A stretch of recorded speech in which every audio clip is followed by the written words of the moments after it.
One of the greatest challenges facing the world today is restoring its economic strength. Fortunately, this challenge comes amid an energy renaissance led by technology and innovation. Technology and innovation that's helping us find new energy supplies and get more out of existing supplies, and do all this more safely and responsibly than ever. In North America, the energy renaissance has pushed up crude oil production and made the region a global leader in natural gas. It's become a catalyst for economic growth, bringing affordable energy, jobs, revenues, and a resurgence in manufacturing. But the energy renaissance doesn't have to stop in North America, and it will not stop in North America. Today, the world consumes the equivalent of 130,000 gallons of oil per second, and demand is only going to grow as populations and economies continue to grow. Global energy demand will increase by 40% by 2035. It'll be critical for the industry to ensure the world has reliable and affordable energy supplies to continue to support that demand. This means we must get even better at finding and producing energy and doing it safely and responsibly. At Chevron, we're innovators. We'll always look for better ways, safer, faster, and more efficient, to work to improve recovery and refining rates, and to create or rapidly adopt best industry practices. Technology helps us do all of that. Chevron uses technology to find resources and to get them out of the ground safely and efficiently, and reduce our environmental footprint. Let me give you an example by taking you on a little journey. Let's fly over the coast of Northwest Australia, where technology has advanced our exploration success and made Australian gas a cornerstone of Chevron's growth. Here, Chevron has used its enhanced 3D seismic to drill 21 discoveries in the last 3.5 years. These discoveries mean a lot to me. I was part of a small group within the company who wanted to go after natural gas long before it became popular. We had a pretty hard fight to get the company's backing, and once we got it, we knew we had to hit a home run with big discoveries. We worked hard to interpret the data, so now when we're out on the field, we're scoring big. I like to think of these discoveries as 21 home runs. Our batting average is pretty high. We had an 85% success ratio last year in Australia and 74% globally. That's well above the regional and global success rate for drilling, well below 50% for both. In Australia, our success comes through our proprietary algorithms that help geoscientists accurately interpret the seismic and see beneath the Earth's surface more clearly and accurately than ever. By understanding our operating environment, we're able to lower our risk when deciding which prospects to drill, providing a clear path for Chevron and its partners to first oil and gas, and develop safer and more efficient operations. Keeping our partners in mind is essential. It's why we work so hard to use technology to find new discoveries around the world and to slow production decline on mature ones. Our goal is to help countries access as much oil and natural gas as possible, to unlock as much national value as they can, and most importantly, do it safely and responsibly.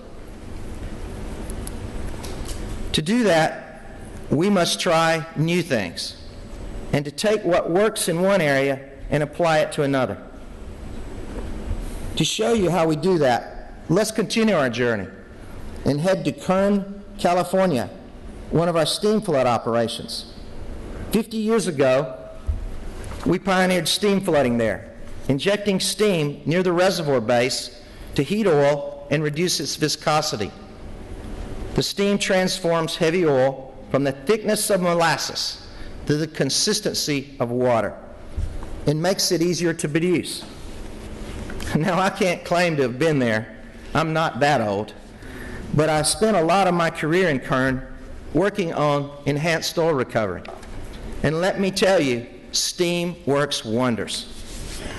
We've seen a recovery rate nearly 70% with steam compared to 10% without.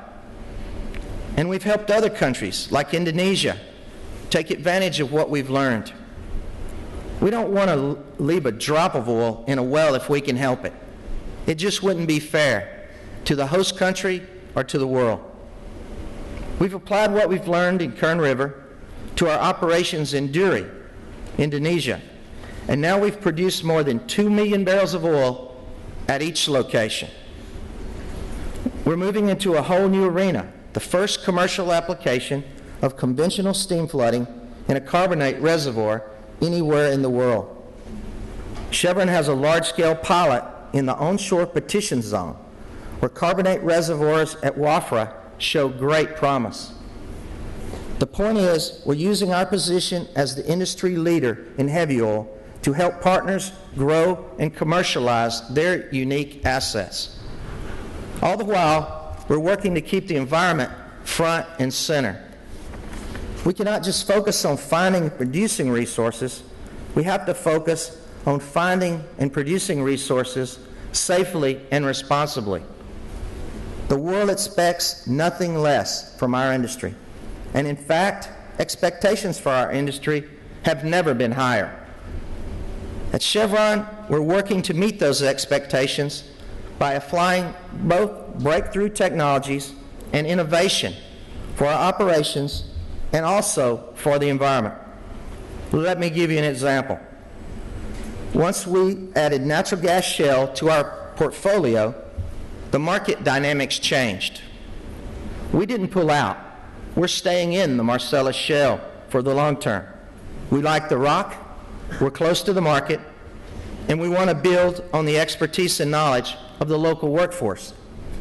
So we're using our assets in the Marcellus as a real-life center of innovation to work on taking the least amount of land to produce the greatest amount of product. Let me take you on another stop, this time to the Marcellus, and show you what I'm talking about. The Marcellus is located in rural America, across rolling hills, where cows graze and crops grow.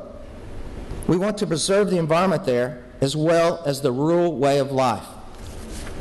As part of that, we've come up with a way to reduce our environmental footprint by phasing out open in-ground plastic-lined storage pits for fluids. Instead of digging those pits, we're moving toward using patent-pending water storage tanks. These are the world's first rapidly constructible and deconstructible large-scale bolted tanks used in natural gas operation. Each tank stores 1 million gallons of water, and when no longer needed, can easily be moved to the next site. The tanks reduce our land footprint by approximately 50%. When a well is being developed, also as an enhancing safety and efficiency.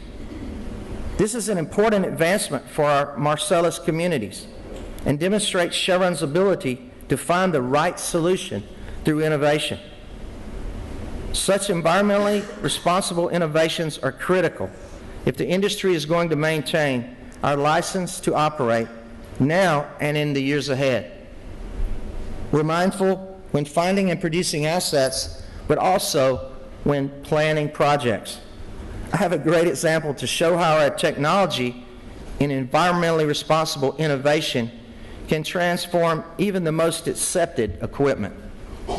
Some of you may be familiar with our Chevron Wheatstone LNG project in Australia. What you probably don't know is that Chevron came up with an innovative way to engineer a streamlined platform for that project. We set up a biggest loser competition based on the U.S. reality TV show that rewards the person who loses the most weight in a single season. I'm sure you've seen it, or one of its offshoots and spin-offs in the UK or Australia. The point of the Biggest Loser competition was to engage the design team in removing weight from the platform. We knew technology had advanced, and there had to be a better, smarter, safer way to build that platform. Our goal was to get rid of unnecessary equipment and make the required equipment even lighter. We just needed to give everyone a reason to move away from the way they've always built platforms to suggesting something new. So we encouraged the people from Chevron and our partner Technique to register for the competition. We grouped the people from different companies and even different disciplines to try to get everyone a little bit out of their comfort zone so they could be a lot more creative. We awarded individual winners each month for the best idea. The winners were able to choose prizes linked to health or work-life balance, such as massage vouchers and heart monitors. The most popular item chosen, and this is probably not a surprise to anybody, was a voucher providing babysitting for the kids and a dinner out for the parents. At the end of the competition, the team with the most monthly individual winners won an overall prize, again attached to health and work-life balance. As you can imagine, everyone was motivated to generate ideas, sometimes by their spouses. And in some, we got some really good ones. To use newer, advanced metals, more compact equipment designs, and so on. In the end, our Biggest Loser competition led us to scale back the platform by more than 10%. We cut around 6,000 metric tons of weight off that project. Now, I know that's hard to picture. So to put it in perspective, I'm going to take you on the last stop of my journey. Here's our platform, Blind Faith. It's one of our platforms in the Gulf of Mexico. Blind Faith is huge. You can see just looking at it, to make an impact, you have to take a lot of weight off a platform of that size. So in terms of double-decker buses, something our host in the UK will certainly appreciate, we've removed the equivalent of 815 double-decker buses from the Wheatstone platform. And in the process, we cut costs 15 to 25%. That's big for us. Chevron's management doesn't like to waste money. Saving $1 or $1 million is all the same to us. It's worth doing for us and our partners. This type of innovation that governments, business partners, and community look for in our industry, a willingness to not only think outside the box, but to reinvent it if needed. In closing, I have a little story that illustrates that point. When I started out in this business, I was a petroleum engineer in Rangeley, Colorado, a field under water flood. I was working with one of the operators out in the field, and they asked me a question. They said one of the other engineers had told them that the R over P ratio for Rangeley was 7, which meant in about 7 years, the reservoir would be depleted, and asked me as a new engineer, what was I going to do for a job at that point? I thought about it for a few minutes, and I told him, technology will likely increase the life of that field. Sure enough, 33 years later, Rangeley is still producing. The rock hasn't changed, the resource hasn't changed, technology has changed. And we at Chevron are committed to keep changing the technology to ensure all the Rangeleys out there keep producing. Thank you, guys. I'm just curious, on the 850 buses that you got off that platform, the reasons that you were able to do that, have you since been able to translate that to other platforms? Certainly. This was some ideas that our production, or our PRC, Project Resources Company, came up with, doing some studies around human behavior. And so we've got some psychologists and sociologists to help us come up with how can we get teams to work together in a different way. And so we just came up with some, innovative games to try to get people. Like I said, you have to loosen up a little bit and think about innovation. And every little thing weighs something on a platform. And you really ask yourself, why do I need that? What is the real purpose for it? And some of it had gotten to be custom. And so as technology's changed, I'll use an example. One of the gen sets, or sets that sit on a platform to generate electricity, you need those, but the weight had changed by more than 50%. And so you don't have to allow for those huge gen sets anymore. So you can do things like that to really save weight. Okay. Weight is money. Weight is money. And the guy who came up with that didn't just get a night out with his wife, did he? No, we have other processes for that. Because these companies might approach him and say, look, you've got some good ideas, we can... I'm sure the night out with his wife was great and, all worthwhile.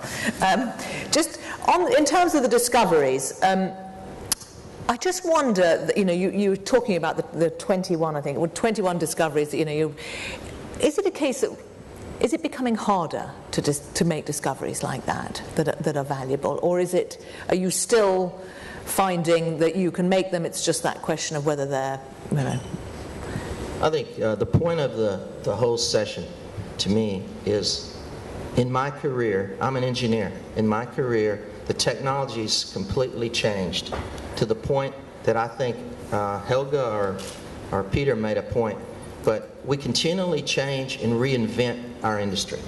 So the things that we did 20 years ago are really no longer practiced. So the engineering's changed, the way we look at it. The geophysicists that looked at that information, many people had looked at it, but to be able to visualize the structure and the complexity of what we're seeing in deep water at 20,000 feet below the mud line has gotten to the point. So energy is changed a lot. You can put more energy into the geophysics, and therefore computing power has also allowed you to do that. Okay, and in terms of partnerships, because we keep hearing about how the role of partnerships and the people that you're working with, is it the case that NOCs are becoming more powerful and more dominant, would you say? I actually think some of the comments today is exactly right. A lot of the NOCs are becoming INOCs, international NOCs. And I see that trend is blurring the difference between an IOC and an NOC. And what we find is, in most of our processes around the world, Helga, I think, made the comment, but when you look at it, big projects take big vision and big money. And the risk is very high. So if you're going to do a $40 billion project, you either be really right and have a strong balance sheet, or you better have some good partners. And I think a lot of us choose to use risk management and to bring in partners to help us. One, to make sure we're doing the right thing. So they ask the questions to make sure the technical work has been vetted, that there's peer review, and not just in your own company, but across. And so I see the lines are actually now blurring between an IOC and NOC. And I see a lot more partnering now in the last 5 years than I have. Last night I made some remarks at a cocktail hour. I said the two things in the industry, I think, we're in a target-rich environment. There's a lot more opportunities than I envisioned 10 years ago that are available. Unconventionals have caused some of that, so that's possibly some of it. The other is it's more of a people business. So a lot more coordination between companies, a lot more integration between companies, a lot more working the issues from that. So technology and people drive our business. Okay, let's get some questions. Can we get the floor lights up? Has anybody got any questions of J. Pryor and of Chevron here? Because I can keep going, but I imagine you guys have all got some and want to. Are there any? We've got. Go for it. Hi, Jay. Sean Willis here at Terrapinn again. Just a question about Iraq. I think you've recently signed more work in Kurdistan. Things outside of Kurdistan are difficult, I think. Do you have a sense on what the future of Iraq might look like in terms of its energy production? I think when you look at a lot of these things, Iraq is one country and Kurdistan is a region within that country. And we chose, because of the rock, to go up and the terms available in Kurdistan. But when we look at it, you have to look at any of our energy business, just like the previous speakers. You need to look at things long term. If you manage things by quarter or by year, you're going to miss out on a lot of the opportunities. For instance, you make a discovery, you're probably 7 to 10 years away from any production. And so I think what you have to not worry so much about is, you know, the next year, the next 2 years. I've not seen a regional instability last 20, 30, 40 years in many of the places we are around the world. And so you're going to find periods of time during a 50-year project that there's going to be problems in the neighborhood, problems in the area. I know one of the issues that always comes up is how do you manage these things? And we manage them as a portfolio. Around the world, 40 different countries we're operating in every day. You're probably going to get a phone call from one of those countries sometime in the year that something's not going quite right. But that's just the way it is. You have to manage that. But you know, we're 10 years on since Saddam Hussein was overthrown, and there's all these warnings of Iraq descending into civil war now as a result. And so, I mean, it is quite a long-term issue there, and there is, from, you know, by all accounts, some serious, you know, potential for it to go wrong. I mean, you sound remarkably upbeat. Well, I tell you, the production's increased in that last 10 years out of Iraq. And so I think at the end of the day, we find ways to manage through a lot of that. I do think over the next 10 or 20 years, you'll see other places in the region have times of instability. But the system in the world is able to provide energy for the world. And I think that is what we look at. The portfolio is what you have to look at. You talked about partnerships with NOCs, so I suppose it brings us on to partnerships with governments and the demands that they make of you. And I wonder if, you know, the local content, the demands that are made of you as to what you can deliver, and I imagine somewhere like Iraq it could change, anywhere it could change. Are you finding that more is being asked of you by local governments in terms of what you can deliver to them? Yeah, I think the expectation of the society in general, not just the government, but civil society, local communities, regional, state, whatever you want to call it, have all gotten higher, whether it's transparency, whether it's being a part of the educational process locally, whether it's jobs. Those are the things. It's people want economic growth to happen. And as a member of the industry, you have to be involved in those discussions and be a part of those. And are you, on that question of transparency, do you buy into absolutely what Helga was saying? Well, I think we were one of the charter members of EITI as well. And I think that transparency trend is continued. I went to the first meeting of the EITI board personally, and I remember those discussions. And it's continued to move, and expectations have gotten higher.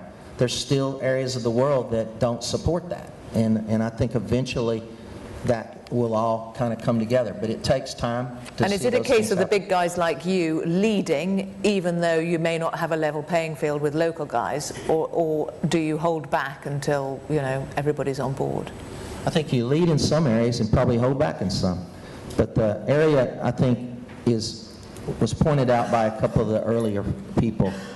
Unbelievable amount of transparency in the industry.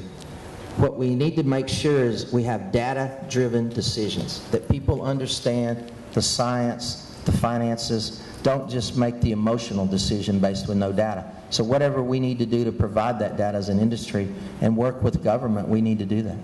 Okay, are there any questions? Yeah, gentleman here. Thanks very much. We get the microphone to him. And Thank you. My name is Mashood from Mari Petroleum Company Limited, Pakistan. I just have a question for you that you've emphasized the use of technology.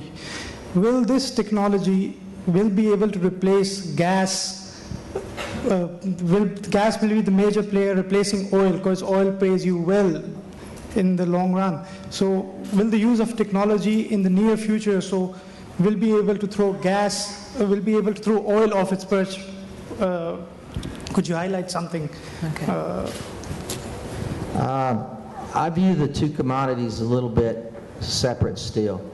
Gas has a big role in the world and has continued, but its transportability and its energy density is not the same.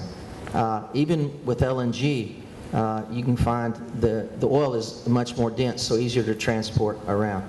But what I think is gas is more abundant as a resource globally. And so more and more of it will be developed. And therefore, I think there will be some switching from oil to more gas over time. But the tremendous oil demand will still be there. So we'll be looking for every drop of oil we can find. What's interesting is as we looked for gas, we found a lot of oil in the unconventional area. So trust me, it's not a unique solution. Both kind of work together in a way. Okay. Question of that. J. Alexei Kondrashov, Ernst & Young. You said a lot about steam and the fact that steam works and the enhanced oil recovery. There are quite a lot of companies that are putting their strategy on the enhanced oil recovery now. As a tax person, what I'm interested in is how often do you see taxation to be an obstacle to enhanced oil recovery projects, and what is the total cost of, unit cost of enhanced oil recovery, like steam enhanced oil recovery? That's a good question.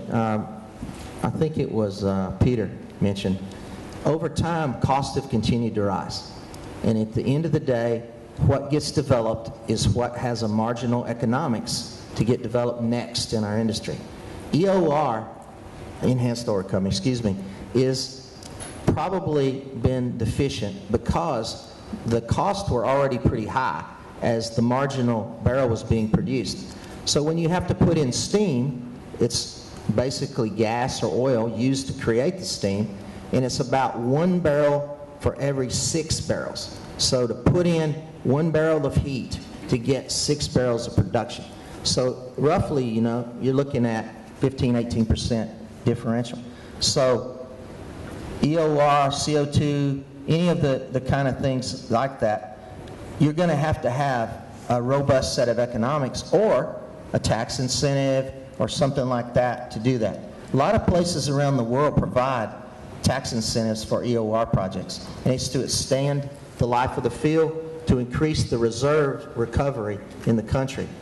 And so that's done, and I think it'll work itself out. Okay.